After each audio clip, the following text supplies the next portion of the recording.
Hello guys, আসসালামু আলাইকুম।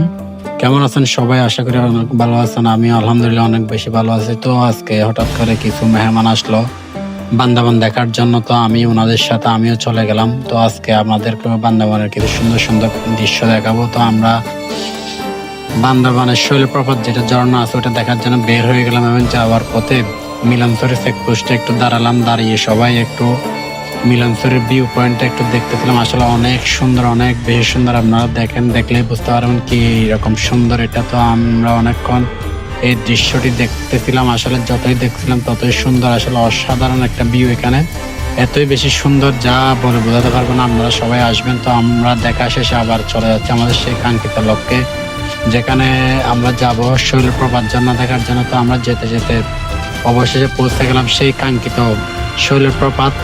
আসলে শৈলপ্রপাত যাওয়ার সাথে সাথেই চলে আসলো বৃষ্টি, আর এই বৃষ্টির মধ্যে ভালোভাবে দেখতে পারলাম না, উপভোগ করতে পারলাম না, কারণ বৃষ্টিতে ভালোভাবে দেখতে পাচ্ছিলাম না। অনেক বেশি বৃষ্টি হচ্ছিল, যার কারণে আমরা বাইরে বের হয়ে ঝর্ণাটি দেখতে পাচ্ছিলাম না। তারপরে একটু বৃষ্টির মধ্যে বের হয়ে দেখলাম। তো সবাই বৃষ্টি যখন একটু কমলো সবাই নেমে আমরা ঝর্ণাটি দেখতেছিলাম এবং সেখানে অনেক স্থানীয়রা ওখানে গোসল করতেছিল। তো আসলে অনেক বেশি সুন্দর লাগছিল, কারণ বৃষ্টির মধ্যে ঝর্ণা দেখতে কার না ভালো লাগে। অনেক বেশি সুন্দর ছিল আর পানিও পড়তেছিল। বৃষ্টির কারণে আমরা ভালোভাবে দেখতে পারি নাই। তো হঠাৎ করে প্রচুর বৃষ্টি চলে আসলো, আর এই বৃষ্টির মধ্যে হঠাৎ করে চোখে পড়লো কিছু আনারস। শৈলপ্রপাত আসবো কিন্তু আনারস খাবো না তা তো কখনো হয় না। আর আমরা আনারসগুলো দেখে অনেক ভালো লাগলো। কিছু আনারস নিয়ে আমরা আচার করে খাইলাম, অনেক ভালো লাগলো আচারগুলো। তারপরে আমরা ব্যাক করলাম। আমাদের এখন পরবর্তী গন্তব্য হচ্ছে বান্দরবানের নীলাচল।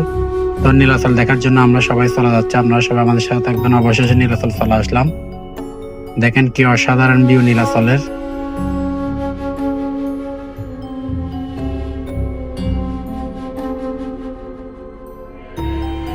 আসলে কি যে সুন্দর আল্লাহর সৃষ্টি, তা আমরা যদি ভ্রমণ না করি তাহলে কখনোই বুঝতে পারবো না। তাই আমাদের বেশি বেশি ভ্রমণ করার দরকার এবং আল্লাহর সৃষ্টিকে দেখার দরকার, যাতে আমরা বুঝতে পারি আল্লাহর সৃষ্টি আসলে কত সুন্দর, কত অপরূপ। তো আমাদের নীলাচল ভ্রমণ শেষ। এখন আমরা চলে যাব যার যার গন্তব্যে, বাসায়। তো সবাই ভালো থাকবেন। আমাদের আজকের ব্লগ এখানেই শেষ। সবাই ভালো থাকবেন, সুস্থ থাকবেন আর আমাদের জন্য দোয়া করবেন। আসসালামু আলাইকুম।